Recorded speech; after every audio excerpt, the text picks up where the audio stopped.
Pesawat Batik Air pada Senin 4 April kemarin bersenggolan dengan pesawat Transnusa di landasan Bandara Halim Perdana Kusuma. Saat itu, Batik Air membawa 49 penumpang dan 7 kru dan dipastikan semuanya selamat. Pihak Lion Air Group menjelaskan pesawat Batik Air dengan rute Halim Perdana Kusuma Makassar, registrasi PKLBS, nomor penerbangan ID 7703 sudah dirilis untuk take off oleh menara pengawas.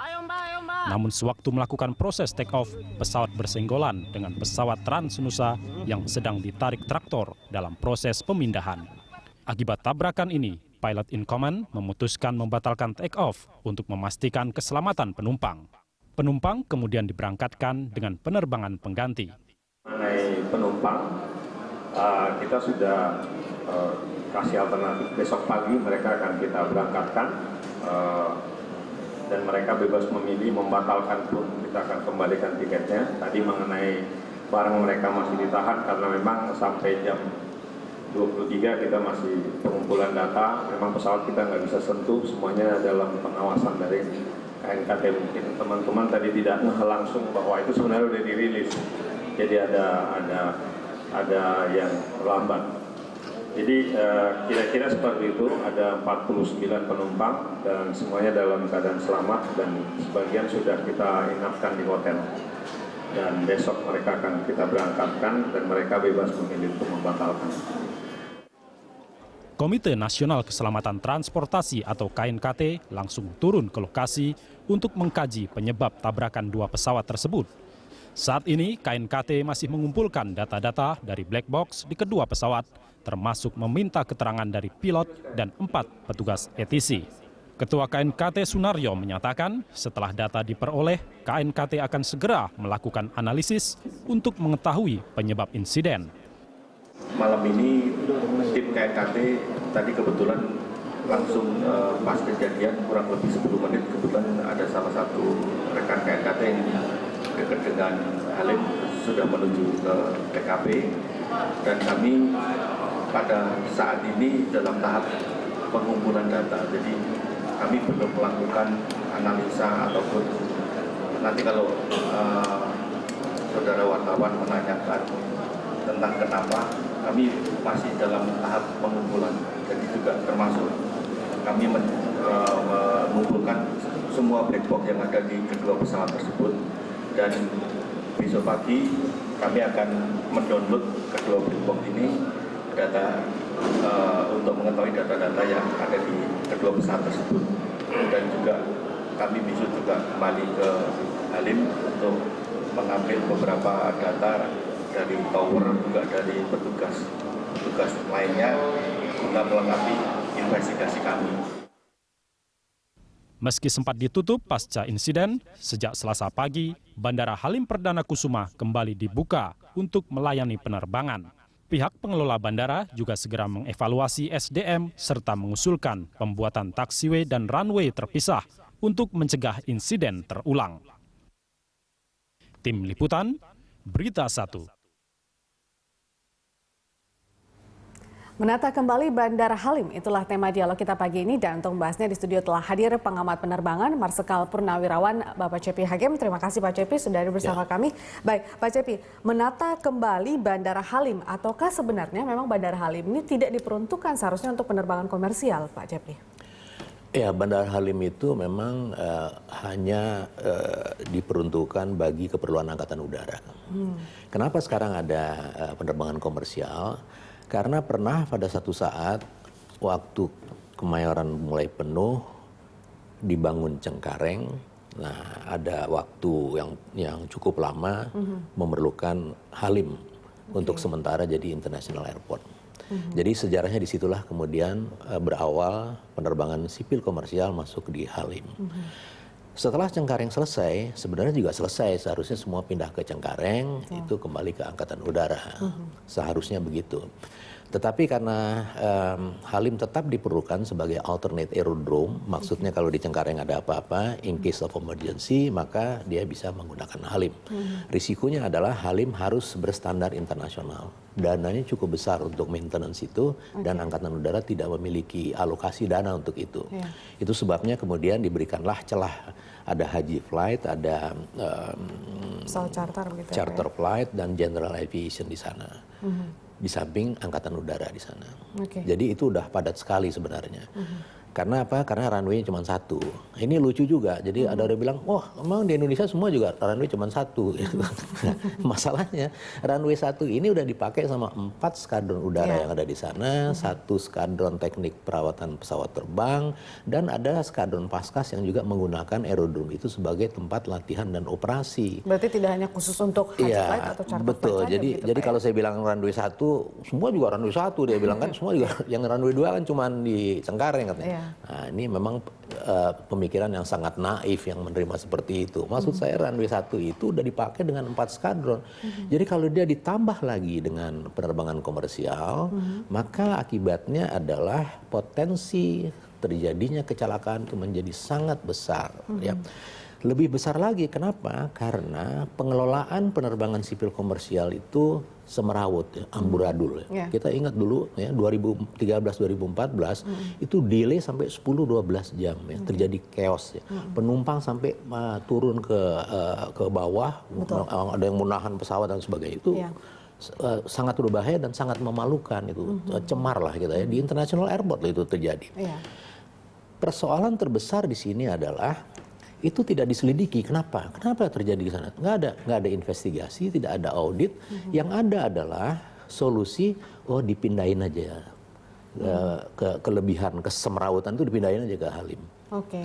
Jadi kalau barang yang sudah semerawut dipindahin ke tempat yang baru, maka tempat yang baru itu jadi semerawut lagi. Tambah semerawut lagi begitu. Padahal tadi dikatakan itu cuma alternatif begitu ya Pak? Betul, ini diperuntukkan. Dipindahin. Tidak hanya dipindahin aja nih, ditambah lagi rute. Jadi, ya, sekarang ini di Halim itu lebih dari 50 take off landing ya, di Halim. Bayangin terus 4 skadron udara yang di sana tuh mau ngapain ya? Baik, dan saat ini juga Halim belum menjadi bandara yang berstandar internasional seperti yang Anda katakan tadi. Nah, kalau standar internasional ini lucu lagi.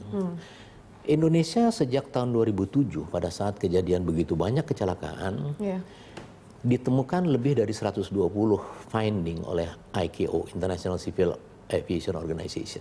Itu yang menyebabkan, kalau kita masih ingat ya, kita di-ban Uni Eropa.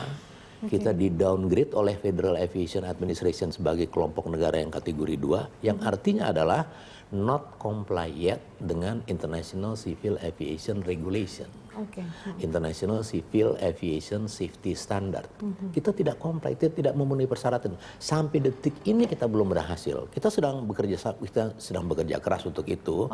Kita sudah menghasilkan banyak hal dan mungkin sebentar lagi kita bisa menghasilkan itu. Tapi dicoreng lagi dengan kejadian kemarin, kecelakaan di Halim, besok paginya kecelakaan di Kupang.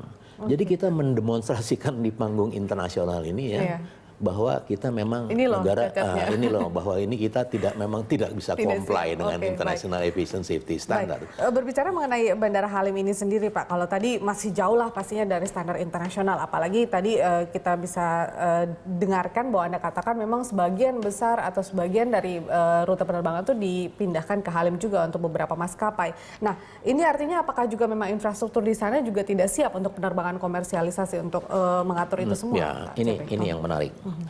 Jadi sejak 2000 sampai 2010, 11, 12 dan sebagainya, itu ada satu fenomena yang sangat menarik, yaitu pertumbuhan penumpang sangat fantastis ya. 10 sampai 15% per tahun, ini angka dari INACA. Sayangnya pertumbuhan sepanjang 10-15 tahun itu, yang tumbuh itu hanya pertumbuhan jumlah penumpang.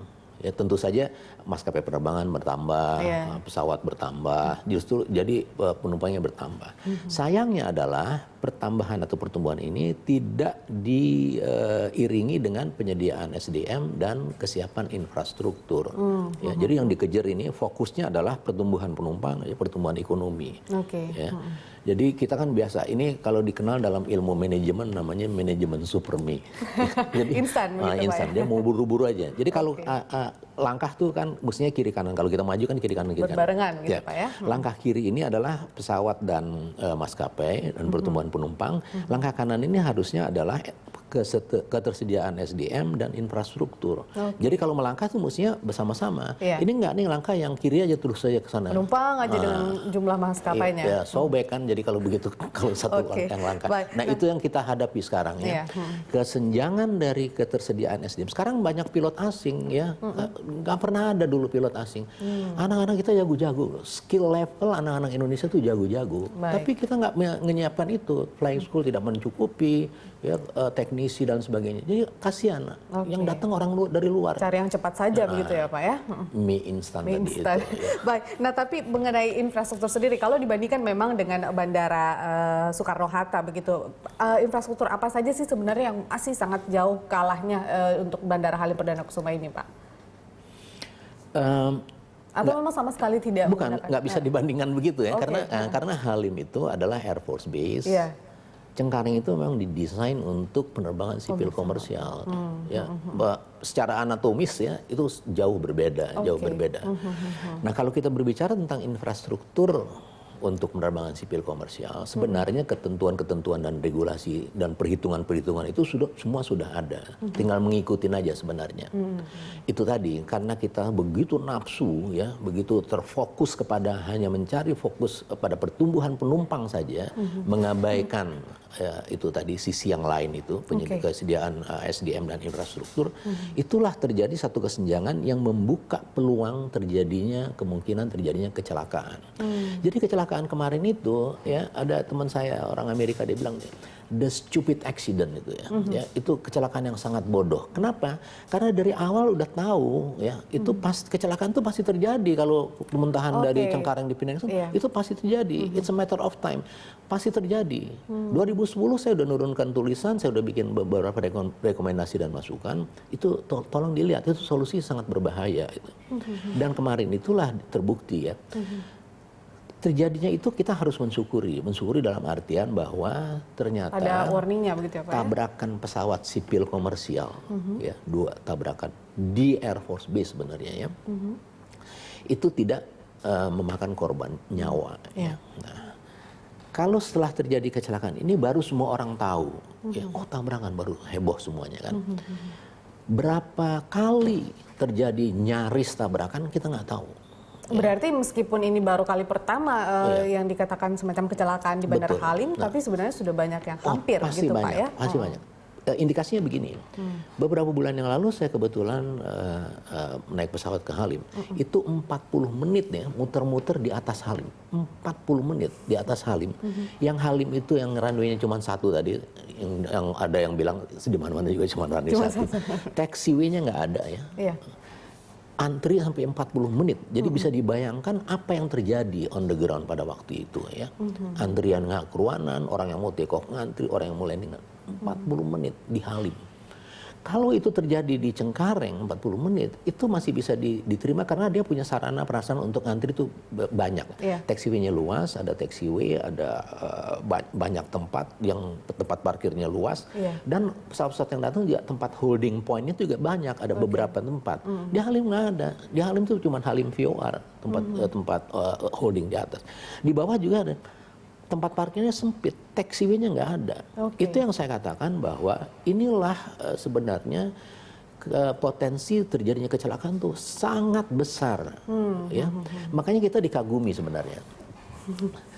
Di Halim itu boleh dikatakan bahwa semua persyaratan untuk terjadinya kecelakaan itu udah dipenuhi sebenarnya, dan kecelakaannya nggak terjadi-jadi. Dan kemarin itu dibuktikan bahwa hati-hati loh, ini bisa terjadi, dan itu terjadi. Jadi sekali lagi dalam hal ini saya bersyukur melihat ada kejadian ini supaya orang terus melihat ada there's something wrong di sana yang harus kita benahi. Nggak bisa kita diamin begini.